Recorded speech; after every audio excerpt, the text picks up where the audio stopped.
Показва ли ви се изобилие в живота? А всъщност какво е изобилието?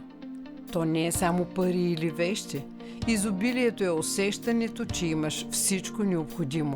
Любов, време, здраве, приятели, мир в сърцето. То е навсякъде около нас. В усмивката на децата ни, в изгрева, в топлата дума, в шанса да започнем отново. Проблемът е, че често сме научени да гледаме липсата. Да се борим, вместо да позволим. Истината е, че изобилието не се извоюва. То се приема. Да си позволиш да вярваш, че заслужаваш. Да си позволиш да получаваш.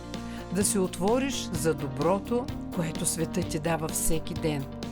Заслужаваме изобилието, защото сме част от него.